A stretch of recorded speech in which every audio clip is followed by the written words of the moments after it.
que eu espero que vocês compareçam na COP30 no Brasil. Porque vocês sabem que eu estou defendendo muito uma mudança na governança mundial.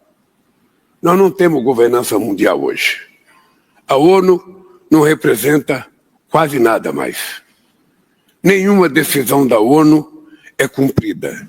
E os 5 países que são membros permanentes do Conselho de Segurança também não obedecem à ONU. Então, fica o Putin fazendo guerra com a Ucrânia sem decidir na ONU. Os Estados Unidos invadem o Iraque sem decidir na ONU. A França e a Inglaterra vão para a Líbia sem passar pela ONU. O que passa pela ONU?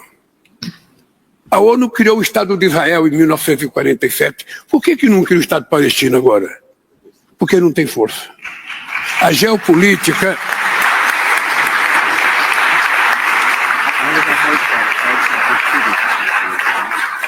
A geopolítica mundial mudou. Por que não tem no Conselho de Segurança da ONU um país do tamanho do Brasil? Do México? Por que não tem uma Índia? Por que não tem uma Etiópia? Tem 126 milhões de habitantes. Uma Nigéria tem 216 milhões de habitantes. Um Egito tem 100 milhões de habitantes. Todas essas pessoas estão fora. A Alemanha está fora. O Japão está fora porque a China não quer. A Alemanha está fora porque eu não sei o que quer. Gente, não funciona assim. Vamos entender, não existe mais a ONU que foi criada depois da Segunda Guerra Mundial.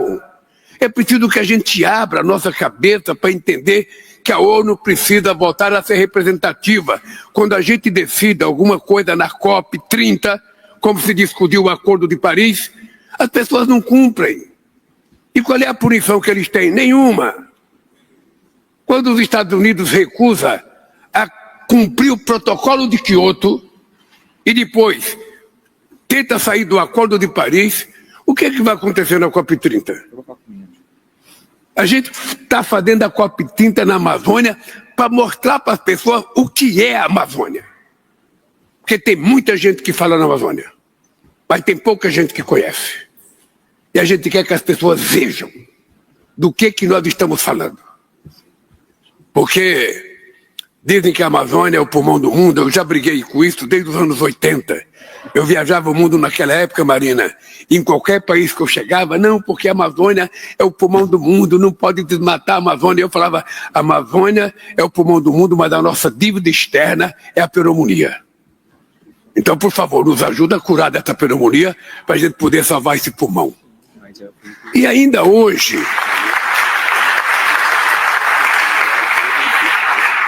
Agora, as florestas continuam sendo o pulmão do mundo, mas a pobreza é a desgraça do mundo. Os países que têm floresta são quase todos pobres. A América do Sul tem uma Amazônia envolvendo vários países. A Indonésia e o Congo. Onde mais tem floresta?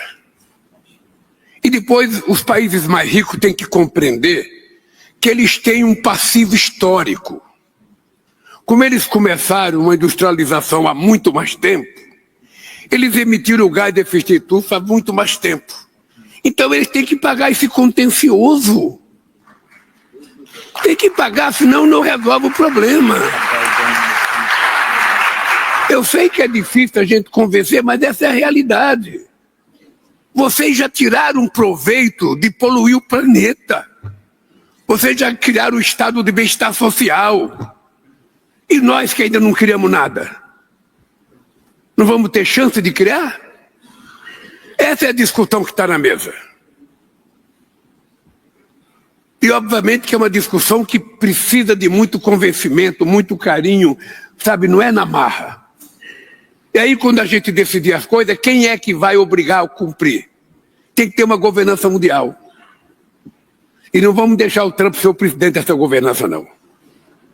Vamos deixar, porque se ele quiser ser, nós estamos prejudicados. A governança tem que ser um coletivo, não pode ter direito de veto no Conselho da ONU. Você viu nesse negócio de Gaza?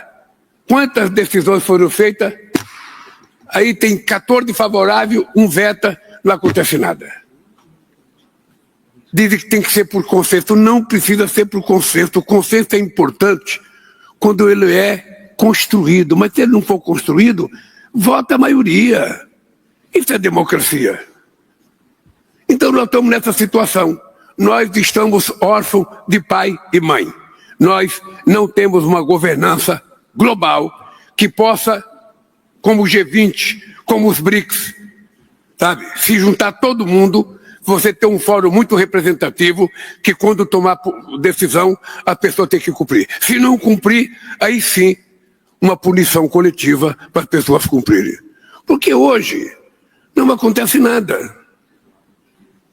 Então esse é o desafio que a humanidade está tendo no século XXI.